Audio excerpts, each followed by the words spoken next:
आदाब। आज की इस वीडियो में आपके साथ डिस्कस करूंगा कि कैसे आप अपना सर्वे कर सकते हो, कैसे आप अपनी इंफॉर्मेशन फिल कर सकते हो। क्योंकि हमने देखा बहुत सारे लोगों ने अपना सर्वे किया हुआ है सेल्फ में, लेकिन उनकी डिटेल्स गलत है। तो इससे क्या होगा, जब आप अपनी डिटेल्स गलत गलत फिलअप करते हो, लेटर ऑन आपको या तो सिस्टम रिजेक्ट आप हो जाओगे या तो डिपार्टमेंट की तरफ से आप रिजेक्ट हो जाओगे, क्योंकि आपने अपनी डिटेल्स गलत दी हुई होंगी। तो आज की इस वीडियो में मैं आपको दिखाऊंगा स्टेप बाय स्टेप कि कैसे आप अपना सर्वे कंप्लीट कर सकते हो without any error, without any hesitation. ठीक है ना? तो आप हमारे साथ बने रहिए, वीडियो को एंड तक देखिए, शेयर कीजिए और सब्सक्राइब कीजिए। अगर आपने अभी तक सब्सक्राइब नहीं किया है तो आप प्लीज चैनल को सब्सक्राइब कीजिए, बाकी लोगों तक भी पहुंचा दीजिए। ठीक है ना? तो सबसे पहले मैं आपको बताऊंगा जो हमारा पीएमएवाईजी का आज का ये चल रहा है, पीएमएवाईजी का जो आज का हमारा सर्वे चल रहा है, ये सर्वे होगा नेक्स्ट 5 ईयर्स के लिए। तो नेक्स्ट 5 ईयर्स में हम ये बेनिफिट इसका ले सकते हैं। अगर आज हम इस सर्वे में रह गए तो 5 साल तक हमें वेट करना पड़ेगा। फिर अगर गवर्नमेंट ऑफ इंडिया ने इस स्कीम को एक्सटेंड किया, तब जाके हम इस स्कीम का नेक्स्ट 5 ईयर्स के बाद बेनिफिट उठा सकते हैं। यानी चांसेस कम ही है, क्योंकि पहले ही पीएमएवाईजी 1.0 ऑलरेडी एंड हुआ है। इस बार गवर्नमेंट ने एक्सटेंड किया पीएमएवाईजी को, यानी पीएमएवाईजी 2.0 लाया गया। तो मैं आपको बताऊंगा इस वीडियो में आज कि कैसे हम कंप्लीट अपना सर्वे कर सकते हैं। ठीक है ना? तो स्टार्ट करते हैं हम, और ध्यान में रखते हैं कि कौन कौन सी चीज़ें हमें माइंड में रखनी है, कौन कौन सी चीज़ें हमारे लिए ज़रूरी है, ताकि हम अपना सर्वे परफेक्ट कर सके, अपना सर्वे कंप्लीट कर सके। सबसे पहले एक इंपॉर्टेंट चीज़ ध्यान रखना, तो जब भी हम अपना सर्वे करेंगे हमारे पास क्या होना चाहिए, पहले नंबर पे आपके पास होना चाहिए जॉब कार्ड। अगर आपके पास जॉब कार्ड नहीं है तो आप अपना जॉब कार्ड बनवाइए। अगर किसी बेनिफिशियरी के पास जॉब कार्ड नहीं है तो पहले उसको क्या करना है, अपना जॉब कार्ड बनवाना है। ठीक है ना? आप अप्रोच कर सकते हैं अपने बीडीओ ऑफिस, या जिसको हम ब्लॉक ऑफिस शॉर्टकट में बोलते हैं। ठीक है ना? वहां पर आप जा सकते हैं, या अपने सेक्रेटरी पंचायत को आप अप्रोच कीजिए। तो सबसे पहले आप अपना जॉब कार्ड बनवाइए। दूसरी इंपॉर्टेंट चीज़ आपको इस सर्वे के लिए जो ज़रूरत है वो है आपका आधार। हर एक के पास आज आधार कार्ड है, तो आपके पास आधार होना चाहिए, अपडेटेड आधार। और तीसरी इंपॉर्टेंट चीज़ जो आधार है, ये आधार आपका होना चाहिए लिंक बैंक कॉपी के साथ, यानी बैंक अकाउंट के साथ आपका आधार लिंक होना चाहिए। उसके बाद आपकी तीसरी चीज़ जो मैंने ऑलरेडी बताई, हमें चाहिए आपकी अकाउंट डिटेल्स भी। ठीक है ना? यानी 3 चीज़ें ज़रूरी है सर्वे के लिए। एक आपके पास जॉब कार्ड होना चाहिए, दूसरा आपके पास आधार कार्ड होना चाहिए, अपडेटेड आधार होना चाहिए, और अकाउंट आपके पास होना चाहिए। और अकाउंट जो है ये लिंक होना चाहिए आपके आधार के साथ, क्योंकि कल को जब आपका केस सैंक्शन हो जाएगा, उस टाइम पे ध्यान रखिएगा, उस टाइम पे आपको जो पैसे मिलेंगे वो आपकी आधार बेस्ड पेमेंट होगी, यानी पैसे आधार के जरिए आपके खाते में जाएंगे। इसीलिए आपका आधार और बैंक कॉपी इनका लिंक होना ज़रूरी है। ठीक है ना? तो पहली चीज़, अगर आपके पास ये 3 चीज़ें हैं तो आप अपना सर्वे कर सकते हैं, आप सर्वे करवा सकते हैं। डिपार्टमेंट की तरफ से एम्प्लॉयज़ आएंगे और वो आपका सर्वे करेंगे। आप ये 3 चीज़ें रेडी रखिएगा। ठीक है ना? तो हम आगे चलते हैं। ये तो हो गई रिक्वायरमेंट। सबसे पहले हमारे पास 3 चीज़ें होनी चाहिए। उसके बाद जब हम अपना सर्वे करेंगे तो उस सर्वे में हमें कौन कौन सी चीज़ है, किस बार हमें कौन कौन सी चीज़ रिक्वायर्ड है और किन किन चीज़ों पे फोकस रखना है, वो हम इस वीडियो में डिस्कस करेंगे डिटेल्ड। तो चलते हैं हम। सबसे पहले जब आप अपनी ऐप खोलोगे तो सबसे पहले क्या आ जाएगा, आपका आधार ऑथेंटिकेशन होगा। अगर एम्प्लॉय कर रहा है तो वो अपना ऑथेंटिकेशन करेगा, या अगर आप सेल्फ सर्वे करते हो तो अपना EKYC करोगे या आधार ऑथेंटिकेशन करोगे। कैसे करोगे आप, उसके लिए हमने ऑलरेडी वीडियो बनाई है। ठीक है ना? आप हमें हमारी चैनल पे जा सकते हैं, वहां पर हमने EKYC का वीडियो भी अपलोड किया है, और कैसे आप ऐप हासिल कर सकते हैं उसके लिए भी हमने अलग से वीडियो बनाई है। तो उन वीडियोस को आप फॉलो कर सकते हो, कहां से आपको ऐप मिलेगी और कैसे आप EKYC करोगे, हमने स्टेप बाय स्टेप उसको समझाया है। तो सबसे पहले जब फिर इंटरफेस खुलेगा, आपको देनी होगी फैमिली की डिटेल्स।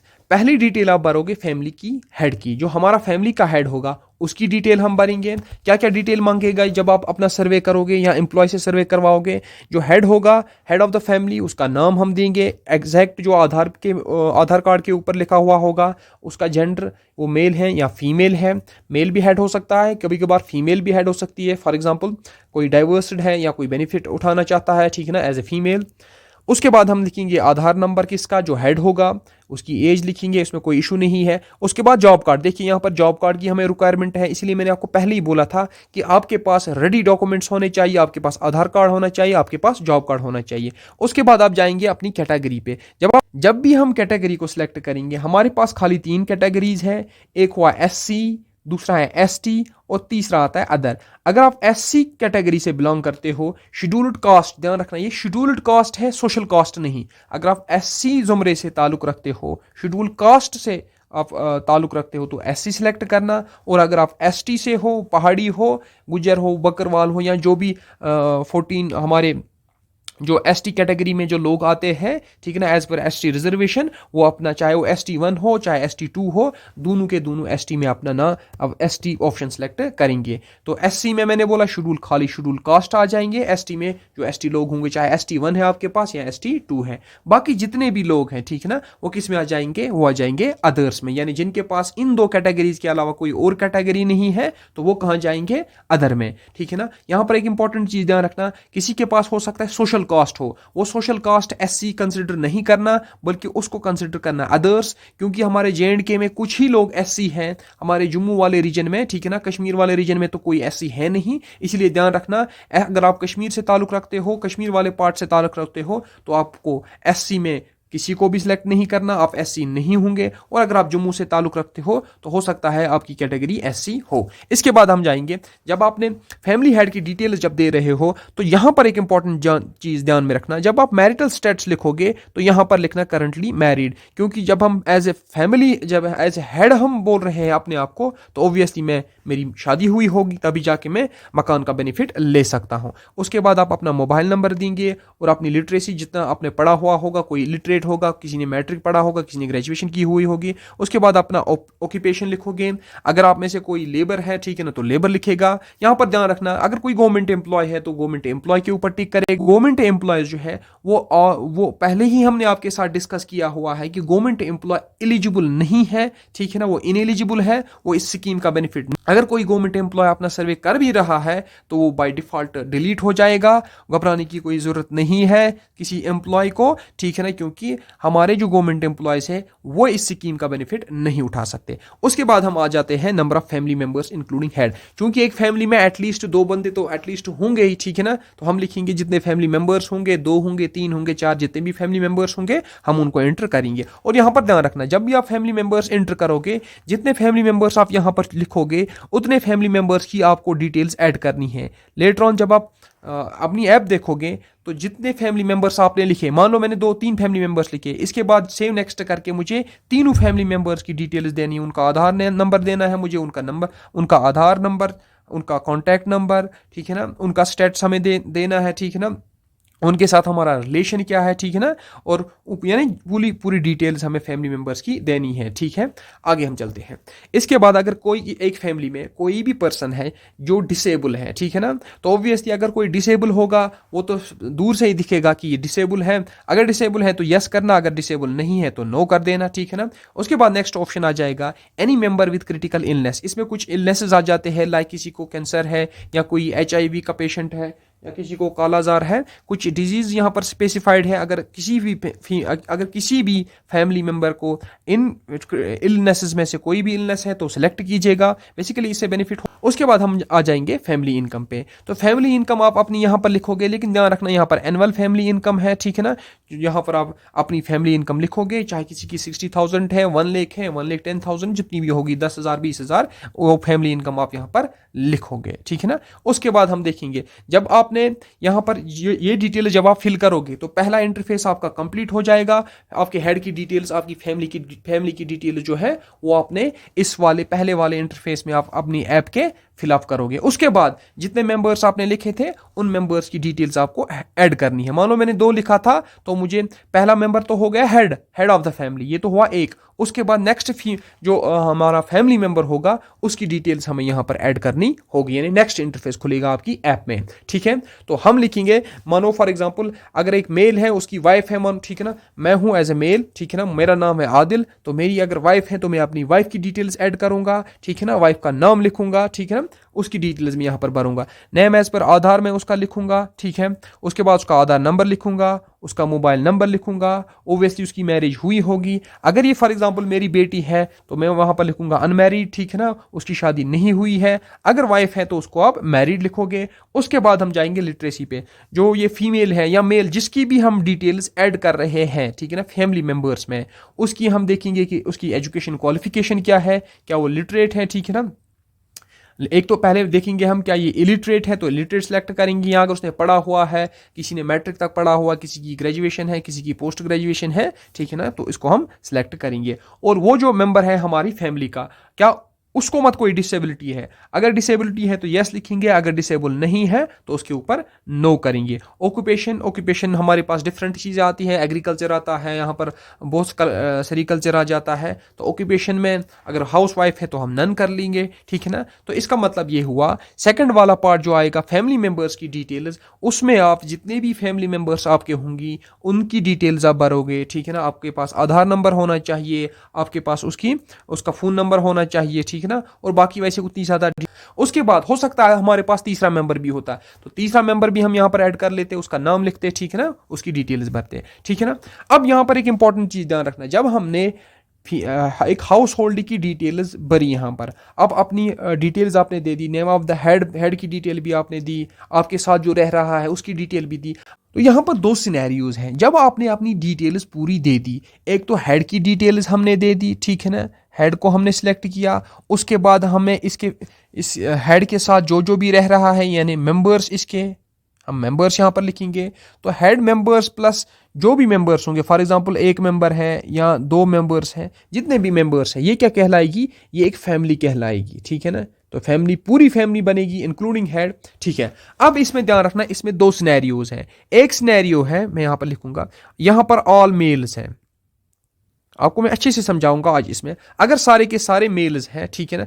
दूसरा है यहाँ पर मेल्स भी है प्लस यहाँ पर कोई फीमेल भी है, ठीक है। उसके बाद तीसरा सिनेरियो, यहां पर मेल भी है, यहां पर फीमेल मानो दो है, ओके। यहां पर मानिए एक मेल एक फीमेल, एक मेल या जितने भी मेल्स होंगे, जरूरी नहीं यहां पर। तो इस यहां पर क्या लिखेंगे हम, देखो मैंने यहां पर कुछ कंडीशंस, तीन सिचुएशंस मैंने यहां पर लिखी, ठीक है। पहले वाले मैंने लिखा ऑल मेल्स। जब आप ऑल मेल्स लिखेंगे, ठीक है ना, अपनी फैमिली की डिटेल्स में हमने सारे के सारे मेल्स को ही रखा क्योंकि फीमेल है ही नहीं कोई। जब आप नेक्स्ट स्टेप पे जाएंगे तो हमें सिलेक्ट करना पड़ेगा बेनिफिशरी, ध्यान रखना, हमें सिलेक्ट करना पड़ेगा बेनिफिशरी। बेनिफिशरी हम इस सिचुएशन में किसी को भी सिलेक्ट कर सकते हो, ठीक है ना, एनी जो बेनिफिट स्कीम का उठाना चाहता है, ठीक है ना। एक बाप का बेटा भी हो सकता है जिसकी शादी हुई हो, ठीक है ना, तो हम बेटे को सिलेक्ट करेंगे या बाप को सिलेक्ट करेंगे। तो जिसको भी आप बेनिफिट देना चाहते हो, जिस मेल को, उसको यहां पर सिलेक्ट करना है। उसके बाद आती है condition number second, B part. अगर यहां पर मेल भी है फीमेल भी है, यहां पर ध्यान रखना आपके पास ऑप्शन आएगा, ध्यान रखना जो मेल है इसके ऊपर आप टिक नहीं कर सकते क्योंकि बाय डिफॉल्ट ये जो हमारी ऐप है यहां पर अगर कहीं पे भी फीमेल मेंबर ऐड हुई किसी भी फैमिली में तो वो फीमेल बन जाएगी बाय डिफॉल्ट इस मकान की बेनिफिशियरी, ठीक है ना। तो ये जो फीमेल है यहां पर आपको बाय डिफॉल्ट सिलेक्ट किसको करना पड़ेगा, फीमेल को। अगर आप चाहेंगे भी तो भी आप मेल को सिलेक्ट नहीं कर सकते। उसके बाद तीसरी सिचुएशन आ जाती है, थर्ड सिनेरियो आ जाता है जहां पर मेल भी है और फीमेल्स भी है, फीमेल्स लेकिन एक से ज्यादा है। तो यहां पर आप ध्यान रखना अगर आप चाहेंगे तो आप मेल को अगर आप कितना भी करेंगे आप मेल को सिलेक्ट नहीं कर सकते। लेकिन फीमेल के केस में आप देखेंगे आपके पास डिफरेंट फीमेल्स होंगी, 2 फीमेल हैं या 3 फीमेल हैं, उनमें से आपको चूज करना है किस फीमेल को आप बेनिफिशियरी बनाना चाहते हो। अगर वाइफ है तो वाइफ को टिक करेंगे, ठीक है ना, लेकिन उसकी डिटेल्स भी हमारे पास होनी चाहिए, उसका आधार भी सही होना चाहिए, उसका फेस ऑथेंटिकेशन भी होना चाहिए, उसकी बैंक डिटेल्स भी आनी चाहिए, ठीक है ना। अगर फॉर लड़की है, छोटी लड़की, फॉर एग्जाम्पल इस बाप की 2 बेटियां हैं तो 2 में से किसी को भी सिलेक्ट कर सकता है एज बेनिफिशियरी, ठीक है ना। तो यहां पर कोई इशू नहीं है, आप किसी भी फीमेल को रख सकते हो एज बेनिफिशियरी। यहां पर आप एक को सिलेक्ट करोगे क्योंकि गवर्नमेंट की प्रायोरिटी है, इस बार हम फीमेल्स को एम्पावर करना चाहते हैं तो आपको फीमेल को ही सिलेक्ट करना पड़ेगा, ठीक है ना। उसके बाद इसमें दूसरा रीजन भी है जो मैंने ऑलरेडी आपको बोला, कल को जब हमें केस हमें सैंक्शन किया जाएगा, हम मकान अपना बनाएंगे, ठीक है ना। तो मकान बनाने के बाद जब हम अपने मकान में जाएंगे करेंगे हमें गवर्नमेंट की तरफ से उज्ज्वला कनेक्शन मिल जाएगा, यानी गैस मिल जाएगा, हमें फ्री में मिल जाएगा वो, ठीक है ना। तो इस चीज़ का आप ध्यान रखना कि अगर आपके पास फीमेल है, हाउस होल्ड में कोई भी फीमेल है, उसको आप सिलेक्ट करेंगे, ठीक है ना, जो आपकी मर्जी है, जिस फीमेल को आप सिलेक्ट करना चाहते हो, ठीक है ना, उसके बाद उस फीमेल बेनिफिशियरी को कल को क्या मिल जाएगा, उज्ज्वला का कनेक्शन भी मिल जाएगा, ठीक है ना। तो आगे ध्यान रखना, जब हमने हेड ऑफ द फैमिली, तो सॉरी, इसके बाद आप ध्यान रखना, अब हमने सिलेक्ट किया बेनिफिशियरी को, ठीक है ना, तो ये वाला स्टेप क्या था, हमें सिलेक्ट करना था बेनिफिशियरी को। अब मान लो बेनिफिशियरी सिलेक्ट हो गई, अब नेक्स्ट स्टेप आता है, इसके बाद अगर आप देखेंगे नेक्स्ट जब आप करोगे तो वहां पर दिखाएगा सिलेक्ट बेनिफिशियरी, सिलेक्ट बेनिफिशियरी। तो सिलेक्ट बेनिफिशियरी हमने कर लिया, फीमेल को या मेल को, जो भी सिलेक्ट हुआ, चाहे आप मेल ही थे सारे, मेल को सिलेक्ट किया या फीमेल किसी को हमने सिलेक्ट किया। इसके बाद आता है आप अपनी अकाउंट डिटेल्स दो। तो आप जब अपनी अकाउंट डिटेल्स देंगे, ठीक है ना, तो यहां पर ध्यान रखना, जब हम अकाउंट डिटेल्स अपनी देंगे तो ये अकाउंट डिटेल्स किसकी देंगे हम, यहां पर मैं लिखूंगा ये अकाउंट डिटेल्स हमें देनी पड़ती है बेनिफिशियरी की, जिसको हमने सिलेक्ट किया, यानी जिस बेनिफिशियरी को हमने सिलेक्ट किया उसी बेनिफिशियरी को हमें, उसी बेनिफिशियरी की क्या देनी पड़ती है, अकाउंट डिटेल्स, ना कि हेड की। ध्यान रखना, हेड ऑफ द फैमिली की डिटेल्स हमें नहीं देनी है, बल्कि हमें बैंक अकाउंट की डिटेल्स किसकी देनी है, जो हमारी बेनिफिशियरी सिलेक्ट हुई, वो हेड भी हो सकता है, वो फीमेल भी हो सकती है, ठीक है ना। तो ये बड़ा कंफ्यूजन रहता है लोगों में, इस कंफ्यूजन को मैंने क्लियर किया यहां पर। अब बैंक डिटेल्स किसकी देना, बेनिफिशियरी की, ठीक है ना। इसके बाद कुछ इंपॉर्टेंट क्वेश्चंस आते हैं, जिन क्वेश्चंस को हमें बहुत ही बारीकी से देखना है। जब भी आप अपना सर्वे करेंगे, जब भी एम्प्लॉय आपका सर्वे करेगा, तो इन चीज़ों का ध्यान रखना है माइंड में उसको, ठीक है ना। एज एन एम्प्लॉय आपको इन चीज़ों को अच्छे से देखना है, क्योंकि अगर यहाँ पर गड़बड़ी हो गई तो बेनिफिशियरी जो है ये इनएलिजिबल भी हो सकती है लेटर ऑन स्टेज में, क्योंकि हमारे पास दो ऑप्शंस आते हैं, एक तो होगा सिस्टम डिलीटेड, जिनको सिस्टम खुद डिलीट करेगा, दूसरा फिर वेरिफिकेशन में जो डिलीट हो जाएंगे, क्योंकि अगर कुछ लोग सेल्फ सर्वे में अपनी डिटेल्स गलत देंगे, लेटर ऑन जब वेरिफिकेशन हो जाएगी तो उस टाइम पे भी वो डिलीट हो जाएंगे। इन क्वेश्चंस को जहन में रखना जब आप अपना सर्वे करते हो। पहला वाला क्वेश्चन जो आता है यहां पर आप देखेंगे, ownership of house being served, ownership of the house being served. सबसे पहले हम ये क्वेश्चन देखेंगे, इसमें हमें दो चीजें आती हैं, या तो आपका ओन मकान होगा या रेंटेड होगा। अगर आप रेंट के मकान में रह रहे हो तो रेंट पे सिलेक्ट करेंगे, या अगर आपका अपना मकान है तो आप ओन करेंगे, यानी आपके पास कच्चा मकान है लेकिन है तो अपना ही। यहां पर अगर आप देखेंगे J&K में ऑलमोस्ट सबके पास अपना ही घर है, चाहे वो टीन शेड ही क्यों ना हो, लेकिन उनके पास ऑलमोस्ट अपना घर है। कुछ लोग हैं जिनके जो रेंट पे रह रहे हैं तो वो रेंट पे टिक करेंगे। उसके बाद predominant material of the wall, यानी आपकी जो चार दीवारी बनी हुई है, ठीक है ना, क्या वो कच्चा है या पक्का है। अगर वो पक्का है तो सिलेक्ट पक्का कीजिएगा, अगर वो कच्चा है तो आप कच्चा सिलेक्ट करेंगे। अगर आपने पक्का सिलेक्ट किया तो यहां पर आप देखेंगे बाय डिफॉल्ट आप डिलीट हो सकते हैं, क्योंकि हम मकान दे रहे हैं कच्चा हाउस वाले को, हम पक्का वाला मकान जो जिसका ऑलरेडी पक्का मकान है उसको हम प्रायोरिटी में एक तो पीछे रखेंगे, और चांसेस है वो ऑटोमेटिकली डिलीट हो जाए। उसके बाद देखना आप प्रीडोमिनेंट मटेरियल ऑफ रूफ, जो आपका रूफ बना हुआ है क्या वो पक्का है या कच्चा है, ठीक है ना। तो आप डिसाइड करेंगे आपका मकान क्या पक्का है क्या कच्चा है। अगर आपका मकान पक्का है तो पक्का सिलेक्ट करेंगे, अगर कच्चा है तो कच्चा सिलेक्ट करेंगे। तो चांसेस हैं जो पक्का मकान है उसको इनएलिजिबल किया जा सकता है लेटर ऑन वेरिफिकेशन में भी। उसके बाद नंबर ऑफ रूम्स, ठीक है ना, आपके पास कितने कमरे हैं। यहां पर आप एक इंपॉर्टेंट चीज ध्यान रखना, ठीक है। अगर एक फैमिली है, फॉर एग्जांपल एक बाप, ये यहाँ पर एक मकान है जिसमें 4 फैमिलियां रह रही है, ठीक है ना, 4 फैमिलियां रह रही है। अब मकान बनाते बेचारे उनके पास मकान है नहीं, ठीक है ना। ये यहाँ पर 4 फैमिलीज मीन्स कि 4 लोगों की शादी हुई है, एक बाप के 4 बेटे हैं, चारों की शादी हुई है। अब बेचारे मकान बनाना चाहते हैं लेकिन उनके पास पैसा है नहीं। तो इस सिचुएशन में आप देखेंगे कि 4 बेटों को वहां पर उनको क्या मिलेगा, ठीक है ना। अगर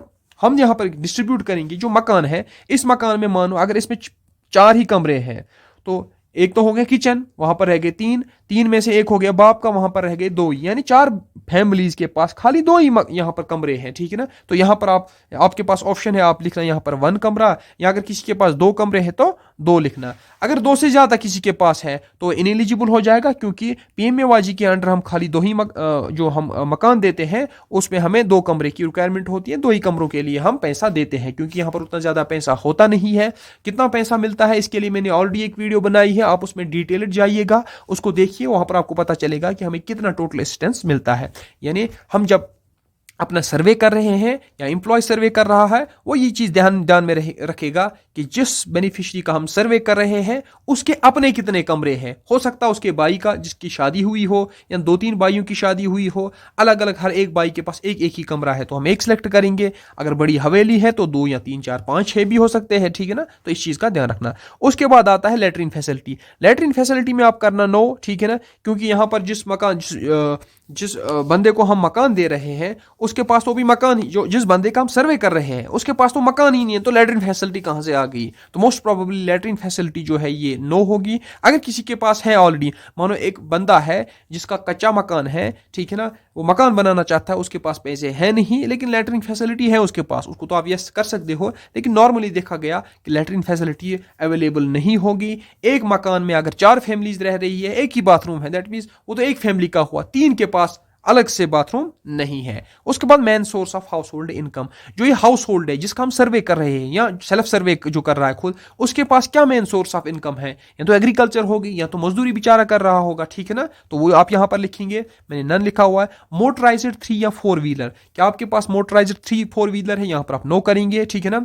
मैकेनाइज्ड 3-4 व्हीलर एग्रीकल्चर इक्विपमेंट वाला, अगर आपके पास एग्रीकल्चर इक्विपमेंट है 3 व्हीलर या 4 व्हीलर, आप देखेंगे अगर है आपके पास तो यस करेंगे, अगर आपके पास नहीं है तो आप इसको नो करेंगे, ठीक है। उसके बाद एनी मेंबर हैज किसान क्रेडिट कार्ड, तो नॉर्मली यहां पर नो ही किया जाएगा। उसके बाद any member as a government employ, ठीक है ना, अगर कोई भी मेंबर है एज एन गवर्नमेंट एम्प्लॉय तो उसको ऑब्वियसली आप यस करोगे, वो इनएलिजिबल खुद ब खुद हो जाएगा। तो इस पॉइंट को भी ध्यान रखना। अगर कोई गवर्नमेंट एम्प्लॉय है या किसी के फैमिली में कोई गवर्नमेंट एम्प्लॉय है, वो यस करेगा और वो ऑटो डिलीट हो जाएगा। Any member owns a non agriculture enterprise registered with the government, अगर किसी के पास कोई एंटरप्राइज है अदर देन एग्रीकल्चर जो गवर्नमेंट के पास जिसकी रजिस्ट्रेशन है, अगर है तो यस कीजिएगा, अगर नहीं है तो नो करेंगे। अगर है आपके पास, ठीक है ना, यस करके आप इनएलिजिबल खुद ब खुद हो जाएंगे। उसके बाद any member earning more than 15,000 per month, any member means कोई भी एक पर्सन एक फैमिली में अगर 15,000 से ज्यादा कमा रहा है, यहां पर तो नॉर्मली गवर्नमेंट एम्प्लॉयज ही आते हैं क्योंकि उन्हीं की सैलरी 15,000 से ज्यादा होती है। जो बेचारा मजदूरी कर रहा हो, ठीक है ना, उसके पास तो कोई 500 कभी कमाता, कभी 300 कमाता, कभी मजदूरी मिलती ही नहीं है, तो नॉर्मली यहां पर नो ही करेंगे हम, ठीक है। उसके बाद any member paying income tax, income tax वैसे पे तो कोई अदर देन जो हमारे बड़े बड़े बिजनेसमैन हैं या जो हमारे मिडल या मिडल से ऊपर वाले, जो हमारे मिडिल क्लास या उससे ऊपर वाले क्लास के जो एम्प्लॉयज होते हैं वो इनकम टैक्स पे करते हैं, ठीक है ना। तो नॉर्मली जो फार्मर किसान विसान है ये तो इनकम टैक्स पे करते नहीं क्योंकि एग्रीकल्चर की इनकम जो है एग्जम्प्ट होती है। उसके बाद any member paying professional tax, professional tax भी मैंने आपको बोला पिछली वीडियो में भी कि प्रोफेशनल टैक्स नॉर्मली देते हैं डॉक्टर्स, लॉयर्स या फॉर एग्जांपल कोई अकाउंटेंट है। नेक्स्ट क्वेश्चन पे आते हैं हम, owns 2.5 acres or more irrigated land, यानी इस पर अगर एक पर्सन के पास, हम देखिए यहां पर देखेंगे क्या आपके पास 2.5 एकड़, 2.5 एकड़ मीन्स 20 कनाल, ठीक है ना। क्या आपके पास 20 कनाल या इससे ज्यादा इरिगेटेड लैंड है, नॉर्मली तो आपके पास नहीं होगी तो नो कर देना, अगर है तो यस करना, तो आप इनएलिजिबल हो जाएंगे। क्या आपके पास 5 acres of unirrigated, 5 acres means 40 कनाल, ठीक है ना, या अगर 40 कनाल जमीन अगर आपके पास है तो आप यस करेंगे, अगर नहीं है तो आप नो करेंगे। अगर आपने यस किया, 40 कनाल है आपके पास, आप इनएलिजिबल हो जाएंगे। हाउस होल्ड विदाउट शेल्टर, कोई हाउस होल्ड्स ऐसे भी है जिनके पास शेल्टर है ही नहीं, रहने के लिए जगह ही नहीं है, मानो वो किसी शेड में रह रहे हैं, ठीक है ना, कोई बेचारा पाइप में रह रहा है, कोई बेचारा टेंट में रह रहा है, ठीक है ना, या किसी ने टीन का शेड बनाया हुआ है, तो उसके लिए आप क्या करोगे, उसके लिए आप यस करोगे। अगर किसी के पास मकान है थोड़ा बहुत ही, ठीक है ना, एक ही कमरा है, 2 ही कमरे हैं, उसको आप नो करेंगे, ठीक है ना। डेस्टिट्यूट या लिविंग ऑन अल्मस, जो डेस्टिट्यूट्स हैं, जिन बेचारों के पास कोई भी सहारा नहीं है, उनका आप यहां पर जिक्र करेंगे, अगर है ऐसा कोई पर्सन तो यस करेंगे, अगर नहीं तो नो। मैनुअल स्कैवेंजर्स, ठीक है ना, अगर कोई मैनुअल स्कैवेंजर है तो उसको यस करोगे, वैसे यहां पर कोई है नहीं तो नो ही करोगे। प्रिमिटिव ट्राइबल ग्रुप्स, ठीक है ना, अगर कोई ट्राइबल ग्रुप्स है जैसे कोई बकरवाल वगैरह है, वैसे जेएंडके में तो प्रिमिटिव ट्राइबल ग्रुप्स में कोई आता नहीं है, ठीक है ना, इसको आप नॉर्मली नो ही करोगे। लीगली रिलीज्ड बाउंडेड लेबर, यहां पर आप नो ही करना क्योंकि यहां पर कोई है ही नहीं, जेके में तो कोई। Do you have land to construct the house, क्या आपके पास जमीन है मकान को बनाने के लिए। यस, आपके पास ज़मीन होगी तो यस करोगे, अगर आप लैंडलेस हो तो आप नो भी कर सकते हो, ठीक है ना। उसमें गवर्नमेंट ने प्रोविजन रखा हुआ है कि हो सकता है आपको कल को 5 मरला जो ज़मीन है वो लीज पे मिल जाए, ठीक है ना। लेकिन उसके लिए बड़ी फॉर्मेलिटीज़ है, आपके पास बिल्कुल ज़मीन नहीं होनी चाहिए, आपके बाप के नाम ज़मीन नहीं होनी चाहिए, उसका प्रोसीजर थोड़ा लंबा है। अगर है तो यस करना, अगर आपके पास ज़मीन बिल्कुल नहीं है, आपके बाप के पास भी ज़मीन नहीं है, तो ऑब्वियसली आपको पता ही होगा कि हमारे पास बिल्कुल ज़मीन है ही नहीं, हमारे नाम पे ही नहीं है, तो आप उसको नो कर सकते हो। Okay, is your family getting benefited under the housing scheme for the first time? क्या आपकी फैमिली को पहली बार मिल रहा है? बिल्कुल यस करेंगे। हो सकता है किसी ने ऑलरेडी अवेल किया हुआ होगा, वो नो कर सकता है। उसके बाद बेनिफिशियरी नीचे लिखा हुआ है बैंक डिटेल्स, ये हमने ऑलरेडी आपके साथ डिस्कस किया। देखो, जब आप ये डिटेल्स फिल करोगे, आपका ऑलमोस्ट जो सर्वे है वो कंप्लीट हो जाता है, ठीक है ना। इसके बाद आपको अपने 2 फोटोग्राफ्स उठाने हैं। मैं नीचे जाऊंगा, आपका जो पुराना मकान है उसका फोटोग्राफ उठाएंगे, ठीक है ना। नीचे आ जाएगा आपका इस ऑप्शन आ जाएगा, उस ऑप्शन के ऊपर क्लिक आप करोगे तो फोटो उठ जाएगा आपके मकान का, पुराना मकान जिसमें आप रह रहे हो, चाहे शेड में रह रहे हो, जहाँ पे भी आप रह रहे हो। बाहर से फोटोग्राफ उठाना है, पूरा मकान आना चाहिए या पूरा शेड आना चाहिए। उसके बाद नेक्स्ट आ जाएगा। इसके बाद नेक्स्ट नीचे आप उसको रिमार्क्स में कुछ लिखेंगे, ओल्ड हाउस वगैरह या कुछ भी लिखो। इस मकान के बाद आपको नेक्स्ट फोटो उठाना पड़ेगा वैकेंट साइट का, जिस साइट पे आपको अपना मकान बनाना है। जैसे for example vacant site inspection, ठीक है ना। यहां पर आप ध्यान रखना, जब आप वैकेंट साइट का फोटोग्राफ उठाएंगे तो उस जगह आपको फोटोग्राफ उठाना है जिस जगह आपको मकान बनाना है। अगर आपने उस जगह का फोटोग्राफ उठाया जहां पर आपको मकान नहीं बनाना, बोला आज ठीक है हम फिलहाल फोटोग्राफ उठा लेते हैं, बाद में देखा जाएगा, तो ध्यान रखना यहां पर आपको प्रॉब्लम हो जाएगी, ठीक है ना। कल को आपको मकान इशू करने में प्रॉब्लम आएगी, आपको मकान कल हो सकता है नहीं दिया जाए, या अगर आपको कल डिविएशन आ गई तो आपको कल को मकान नहीं दिया जा सकता। सिंपली ये जो वैकेंट साइट इंस्पेक्शन है, यहां पर आप उस जगह का फोटोग्राफ उठाएंगे जिस जगह आपको मकान बनाना है, उसी जगह का आप फोटोग्राफ एग्जैक्ट उठाना, अपनी जगह आपको चेंज नहीं करना। यानी यहां पर आप मशवरा करेंगे अपनी फैमिली मेंबर्स के साथ कि हमें कहां पर मकान बनाना है, उसी मकान का फोटोग्राफ आप उठा लेना। ओके, उसके बाद नीचे आ जाएगा बेनिफिशियरी प्रेफरेंस। बेनिफिशियरी प्रेफरेंस में क्या आप चाहते हो कि मेसन ट्रेनिंग में हम इनरोल हो, इसको नो ही कर दें। उसके बाद डिक्लेरेशन को टिक करके आप आगे प्रोसीड करेंगे, और प्रोसीड का बटन दबाते ही जब आप जाएंगे तो आपका सर्वे दिखाएगा ये सक्सेस कंप्लीट है, ठीक है ना। इसके बाद नीचे आ जाएगा सेकंड ऑप्शन, सबमिट करेंगे तो इसके बाद ऐसा इंटरफेस वापस आ जाएगा। आपने तो पहला वाला ऑप्शन जो था ऐड एडिट सर्वे, ठीक है ना, वो तो आपने कर दिया, जो भी आपकी डिटेल्स थी आपने ऐड कर ली। अगर आपको कहीं पर लगता है कि मुझे एडिट करने की जरूरत है, आप वापस ऐड एडिट में जाएंगे, जहां पर भी आपको गलती हुई होगी वो आप एडिट कर सकते हो, ठीक है ना। सेव नेक्स्ट करके आप लास्ट पे प्रोसीड करके वापस यहां पर आ जाओगे। उसके बाद आपको सेकंड स्टेप क्या करना है, सेकंड स्टेप में आपको अपलोड करना है सेव डेटा, यानी जो आपका डेटा सेव हुआ उसको यहां पर आप क्लिक करोगे। जब आप यहां पर क्लिक करोगे तो नेक्स्ट इंटरफेस खुलेगा, वहां पर आपका नाम आ जाएगा, आपका जॉब कार्ड नंबर आ जाएगा, उसके आपका नाम आ जाएगा, ठीक है ना। उसके ऊपर आप क्या क्लिक करके नीचे आप प्रोसीड करोगे, यानी जब आपने प्रोसीड किया तो आपका डेटा जो है वो क्या हो जाएगा, वो हो जाएगा सक्सेसफुल, ठीक है ना। तो आपकी जो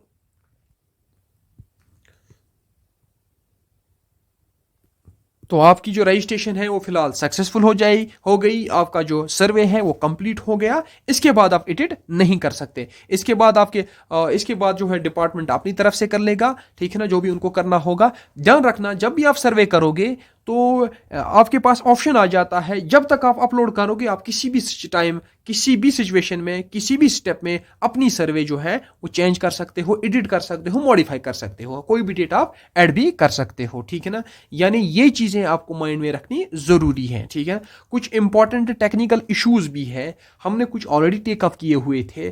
टेक्निकल इश्यूज बहुत सारे आ रहे हैं, उन टेक्निकल इश्यूज को भी हम आपके साथ डिस्कस करेंगे। चैनल को आप सब्सक्राइब करेंगे, आपके साथ हम टेक्निकल इश्यूज भी डिस्कस करेंगे, और साथ ही साथ जितने भी अपडेट्स होंगे वो सारे अपडेट्स हम आपके साथ लाएंगे, ठीक है ना, रियल टाइम बेसिस पे लाएंगे। तो आप हमारी चैनल को सब्सक्राइब कीजिए और शेयर कीजिए बाकी लोगों तक, ठीक है ना, ताकि हमें भी सपोर्ट मिल जाए, हम भी थोड़ा मोटिवेट हो जाएंगे और वीडियोस अपलोड करते रहेंगे हम भी, ठीक है ना। थैंक यू, अपना ख्याल रखिए।